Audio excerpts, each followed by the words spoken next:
All right, hey, good afternoon, evening, morning, whatever part of the world you're in, whatever time zone. It's nice to see you all here again. My name is Steve, a Canadian from Alberta who has been living in Cambodia for the last little while.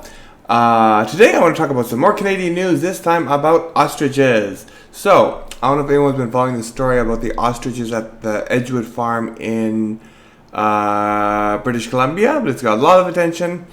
In the beginning, I wasn't giving it too much thought, but as it keeps hitting the news cycle, I thought it was interesting to dig into it a little bit more. And what would you know it? But a lot of what we're being told by right-wing media isn't exactly how things have been going. So as you know, they've been getting a lot of support from a bunch of the freedom convoy people. Rebel News has been there. You know, Rebel News, really unbiased journalism. But of course, they've been really trying hard to push this narrative for the farmers to try to portray them in a positive light. So anyway, so I did a little bit of looking into how this all started and why are we here now. And it's quite interesting. If you guys have the chance, I will post whatever information I can down below. Like, for example, the court documents, which are publicly available, but you know, it's like 300 and some, I think 327 pages long. There's no pictures in it, so none of the freedom people have actually read the documents to know, you know, the details there. They just believe whatever the Rebel News has told them. So I did a bit of digging, and it's quite interesting. So yeah, this story eventually started in December 2024, I believe, when the farm started having some ostriches getting sick. Now, I used to work on a farm in Alberta. Actually, both my grandparents farmed. I worked for some friends on their dairy farm, so I have a bit of farming experience. And I do know that if there are sicknesses among the animals, you do have to report it, right? In Alberta, we've had issues with like mad cow disease and that kind of stuff. Anyways, the farmers apparently tried to not only not report it, but to cover it up, right? They didn't want this to get out because they knew, you know, that the CFA would come and test for avian flu. So they tried to cover it up. Something like 69 birds died. The neighbor is the one who reported them to the CFIA, and basically said like, "Hey, they're, birds are dying at the farm. Please check it out." So the CFIA contacted them, came over, did some tests, confirmed it was avian flu, and that's when the call order was given. So now another interesting thing that I thought was interesting. I already said that. I'm repeating myself, but anyways, if you look at the court documents, you'll see that the family did have a chance for an exemption in the call order. Now, when the call order happened, though, they still have birds dying and stuff like that. It's now dragged through the courts for so long. Maybe the birds are healthy, but I mean, the thing with avian flu, though, is once the flock has, they have to all be called, right?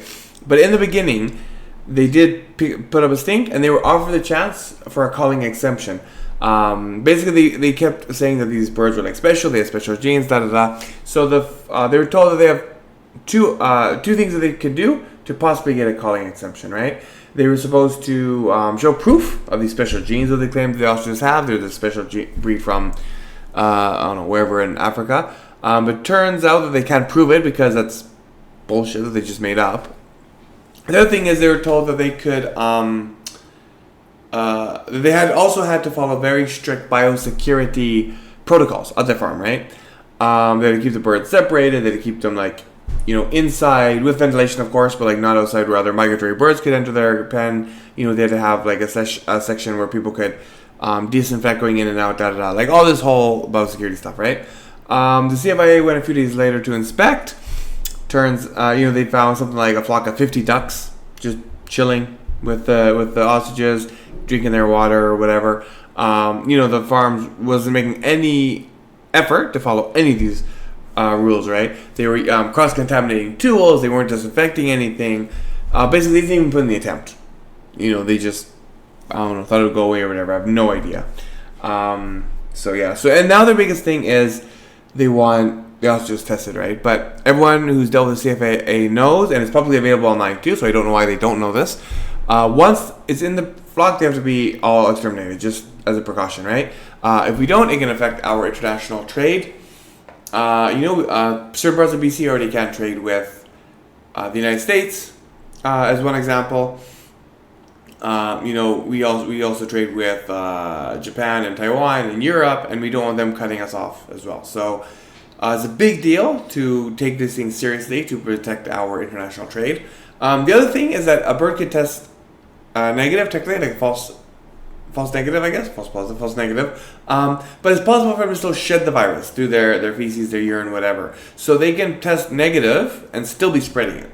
So that's why testing doesn't matter. As much as the farm claims it does, it doesn't. It really doesn't. And the other funny thing I thought was the KD, that she keeps saying, these birds aren't food. Why is the food inspection agency getting involved? They're not food. Well, the farm advertised ostrich meat and ostrich oil right up until this happened.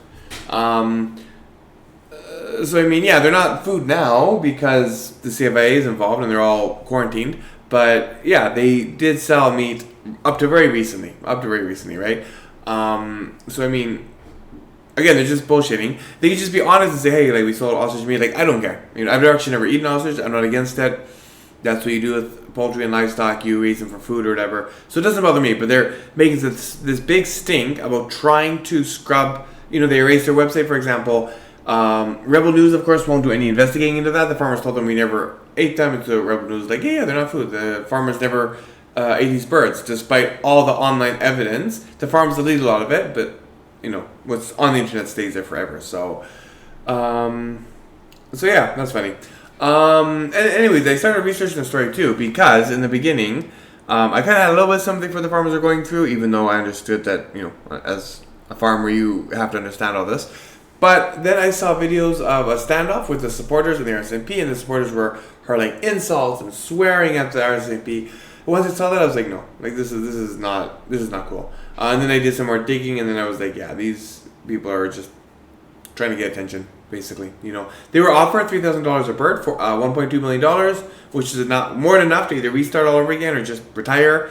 They refused that money just because they want to make this political game. They will probably get more money in return from freedom, you know, supporters donating to them or whatever. So, anyways, interesting story. Fast, early, brief lowdown. I will link the court docs down below. Check it out, please, because it's quite interesting, quite revealing. And, you know, Rebel News accuses CBC, CTV of being, like, left-wing biased and not factual reporting. They purposely omit, I mean, they lie too, but they'll also just admit important facts in order to make their subjects look good if they are trying to defend right-wingers, right? If it's left-wingers, they'll find everything they can to make them look bad. So this just shows that they are no better. In fact, they're way worse than, you know, what they claim CBC does. So, yeah. Anyways, that's my short take. I hope you found it informative, and I'll see you guys in the next video. Ciao.